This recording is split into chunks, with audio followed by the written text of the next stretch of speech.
সার্জিসের forward করা একটা মেসেজে সাংবাদিকদের কাছে চক্ষু ইনস্টিটিউট হাসপাতালের এই দুর্বৃত্তদের নিউজ কাভারেজের একটা মেসেজ আমি দেখতে পাচ্ছি। এটি যদি সঠিক হয় তাহলে গতকালকে থেকে সার্জিসের সম্পৃক্ততা নিয়ে যে অভিযোগটি এসেছে সেই বিষয়ে সার্জিসকে পরিষ্কার করতে হবে।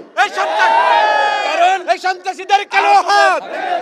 যেহেতু আহতদের চিকিৎসার জন্য ক্ষতিপূরণ দেওয়ার জন্য জুলাই ফাউন্ডেশন গঠন করেছে, সেটার তিনি দায়িত্বে আছেন, তাহলে তার সাথে এদের একটা সম্পৃক্ততা স্বাভাবিকভাবেই আছে। সিনেমা স্টাইলে দৌড়ে দৌড়ে তাকে মেরেছেন।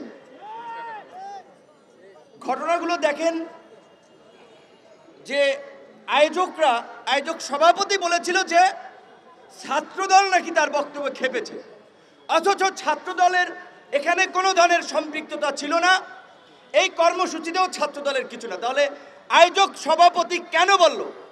তাহলে তারা যে হামলা করবে এটি তাদের পূর্ব পরিকল্পিত, এবং ছাত্রদলের উপরে ওরা দায় চাপাতে চেয়েছিল। ফারুক হাসান শুরুর দিকে যাচাই বাছাই না করতে পেরে হয়তো ভেবেছিল যে ওরা যেহেতু আয়োজক, ওরা বলেছে এটা বোধহয় সত্য, কিন্তু পরবর্তীতে দেখা গেল ছাত্রদলের কোনো সম্পৃক্ততা নেই। রহস্যটি হচ্ছে এই একই প্রোগ্রামে আমাকেও দাওয়াত করেছিল, আমাদের সাধারণ সম্পাদক রাশেদ খানকেও দাওয়াত করেছিল। তাহলে আমরা যদি আসতাম এই দুজন, তাহলে হামলাটি হয়তো আমাদের উপরে হতো। আবার হামলা করেছে কারা? এই আন্দোলনে নাকি তারা আহত হয়েছে। এখন আন্দোলনে আহত হয়েছে নাকি অন্য কোনো অপকর্ম করতে গিয়ে আহত হয়েছে সেটি আমরা জানি না, কারণ এখন তো বিপ্লবের ঝান্ডাধারী অনেককে দেখা যায়, বিপ্লবের দোকানদার, বিপ্লবের দোকান। অথচ এই 5ই আগস্টের পূর্বে এই বৈভর সংগঠন এবং এই সমস্ত ব্যক্তি, এদের খবর ছিল না। তো এটা আমাদের জন্য অশনি সংকেত যে বিপ্লবের ব্যানার নিয়ে নব্য বিপ্লবী দোকানদার দাঁড়িয়ে যাচ্ছে আর নতুন নতুন দোকান খুলছে। সাংবাদিক ভাইদেরকে বলতে চাই, সোশ্যাল মিডিয়ার অপারেটর, এখানে যারা ইউটিউব, ফেসবুক চ্যানেল অপারেট করেন, তাদেরকেও বলতে চাই, এইভাবে যদি আপনারাও বইফর মানে বলতে গেলে কথাবার্তা অসংলগ্ন, স্বাভাবিক সুস্থতা আছে কিনা জানা নাই, এদের দেখে অনেকেই বুম ধরে আসিফ নজরুল ইউনুস স্যারের একটা ছবি লাগাইয়া, একটা থাম্বনেল লাগাইয়া একটা গরম হেডলাইন দিয়ে যে ইউনুসকে টেনে নামাতে হুমকি দিলেন অমুক, একই করলেন আসিফ নজরুল, বললেন ছাত্র নেতা, যুব নেতা, অমুক তমুক। এই ধরনের এই যে চটকদার হেডলাইন করা, এটা তো একটু কমন সেন্সের বিষয় যে এইগুলো এইভাবে প্রচার করা উচিত না। এবং এই যে জুলাই গণ অভ্যুত্থানে পরে এই বিপ্লবের দোকানদাররা অমুক সাংবাদিককে হুমকি দিচ্ছে, অমুক হাউজে হুমকি দিচ্ছে যে আপনার হাউস ফ্যাসিবাদের দোসর, অমুকে এই ছিল, আপনারা আমাদের নিউজ কাভারেজ করেন না, আসেন, না হলে কিন্তু অমুক হবে তমুক হবে, এবং কিছু বিশৃঙ্খলা হয়েছেও। এই বিশৃঙ্খলা এবং অতি উৎসাহী কর্মকাণ্ডে পরিষ্কারভাবে আমাদের বিন্দুমাত্র সমর্থন নাই। আমরা বিনয়ের সাথে অনুরোধ করব, সাংবাদিকতার বাইরে একজন নাগরিক হিসেবে এই সমস্ত বৈপর ব্যক্তি এবং সংগঠনের কর্মকাণ্ডকে আপনারা উৎসাহিত করেন না। এখন আমার মূল বক্তব্যে যেটি আমাদের শঙ্কা, যে আজকে এইখানে ফারুক হাসানকে ছুরি দিয়ে এইখানে আঘাত করে কপাল কেটে গিয়েছে, ছুরি তারা কোত্থেকে নিয়ে আসলো? তাহলে তাদের হাতে ছুরি আগে থেকে ছিল।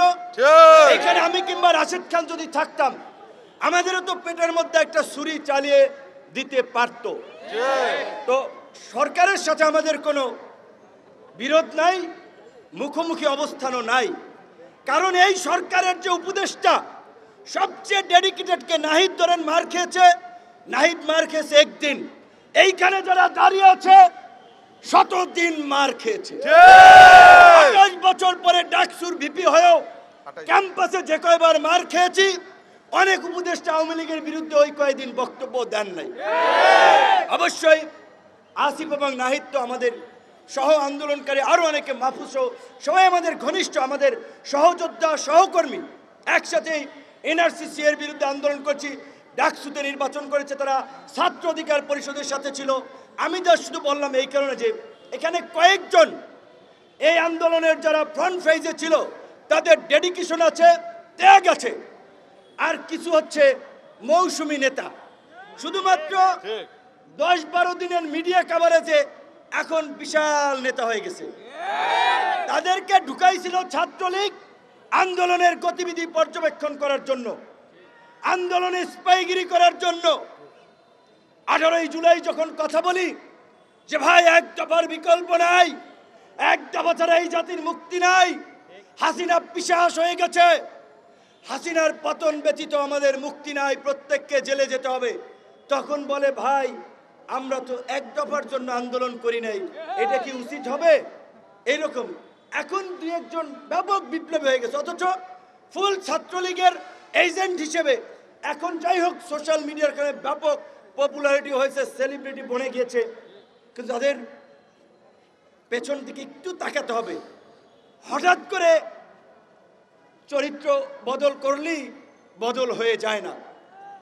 তো গতকালকে এই আহতদের এবং বিশেষ করে হামলায় ফারুককে যারা আহত করেছে, আহতদের ব্যানারে এসে, আমি জানি না এটা সার্জিসকে বলতে হবে, এখানে জুলাই মুভমেন্ট ব্র্যাকেটের জার্নালিস্ট নামক একটা হোয়াটসঅ্যাপ গ্রুপে মাঠের অলরাউন্ডার আমি আর ঘরের allrounder Taylox. Taylox toilet cleaner, clean মানেই টাইলক্স। সার্জিসের ফরওয়ার্ড করা একটা মেসেজে সাংবাদিকদের কাছে চক্ষু ইনস্টিটিউট হাসপাতালের এই দুর্বৃত্তদের নিউজ কভারেজের একটা মেসেজ আমি দেখতে পাচ্ছি। এটি যদি সঠিক হয় তাহলে গতকালকে থেকে সার্জিসের সম্পৃক্ততা নিয়ে যে অভিযোগটি এসেছে সেই বিষয়ে সার্জিসকে পরিষ্কার করতে হবে, কারণ যেহেতু আহতদের চিকিৎসার জন্য ক্ষতিপূরণ দেওয়ার জন্য জুলাই ফাউন্ডেশন গঠন করা হয়েছে, সেটার তিনি দায়িত্বে আছেন, তাহলে তার সাথে এদের একটা সম্পৃক্ততা স্বাভাবিকভাবে আছে। এখন এই হামলায় আছে কিনা সেইটা আমরা জানি না। আমি পরিষ্কারভাবে আমাদের নেতা কর্মীদেরকে বলে দিতে চাই, ধৈর্যের সীমা ছাড়িয়ে গেছে, সহ্যের বাঁধ ভেঙে গেছে। আগামী 24 ঘন্টার মধ্যে এই হামলাকারী শরীফ, হিল্লোল, তনয় সহ সাইফুল সহ যারা চিহ্নিত হয়েছে তাদেরকে যদি প্রশাসন গ্রেপ্তার না করে, যেই হাত দিয়ে ফারুকের গায়ে আঘাত করেছে ওই হাত আপনারা ভেঙে দিবেন। এই সন্ত্রাসীদের কালো হাত ভেঙে দাও, ঘুরিয়ে দাও। তার জন্য যদি জেলে যেতে হয় হুকুমদাতা হিসেবে 1 নম্বর আসামি আমি হবেন বললাম। কিন্তু এখন যদি আমাদের রক্তে ভেজা বাংলাদেশে এই অধিকার পরিষদের নেতা কর্মীরা গত 7-8 বছর ধারাবাহিকভাবে যে লড়াই সংগ্রাম করেছে, রক্ত দিয়েছে, এই রক্তই আজকে বিপ্লবের প্রেক্ষাপট তৈরি করেছে। আমরা উপদেষ্টা হই নাই, সরকারে যাওয়ার জন্য আকুপাকু করি নাই, আমরা রাজনীতি করে নির্বাচিত জনপ্রতিনিধি হতে চাই। এই সরকারকে পরিষ্কারভাবে বলেছি, একমাত্র রাষ্ট্র পুনর্গঠনে সংস্কারের প্রশ্নে একমাত্র গণ অধিকার পরিষদ ব্ল্যাঙ্ক চেক দিয়েছে। আপনাদের যতদিন লাগে ক্ষমতায় থাকেন, আল্লাহর হস্তে এই যে আমাদের মধ্যে জুলাই বিপ্লবকে কেন্দ্র করে যে জাতীয় ঐক্য এবং সংহতি তৈরি হয়েছে সেটার দিকে নজর দিয়ে সকলের মতামত নিয়ে রাষ্ট্র সংস্কার করুন। সরকারের বিরুদ্ধে বক্তব্য দিয়েছে নাকি, তাই ওই টোকাই নাকি খেপে গিয়েছে। প্রথমত হচ্ছে ওই ছোকরা ছেলে, বোঝাই যাচ্ছে ধান্দাবাজি করার জন্য এর সাথে ছবি, ওর সাথে ছবি, কাজী ও কোনো গুরুত্বপূর্ণ ব্যক্তি না, সরকারের এর সাথে কোনো সম্পৃক্ততা আছে বলে আমি মনে করি না। কিন্তু আন্দোলনকারীদেরও সার্জিসের নাম এসেছে, আমি বিশ্বাস করতে চাই না যে আমাদের ছোট ভাইরা এইভাবে, বা সার্জিসের বাড়ি উত্তরবঙ্গে, ফারুকের বাড়ি উত্তরবঙ্গে, তার উপরে হামলা করাতে সে সমর্থন দেবে, এটা আমার মনে হয় না।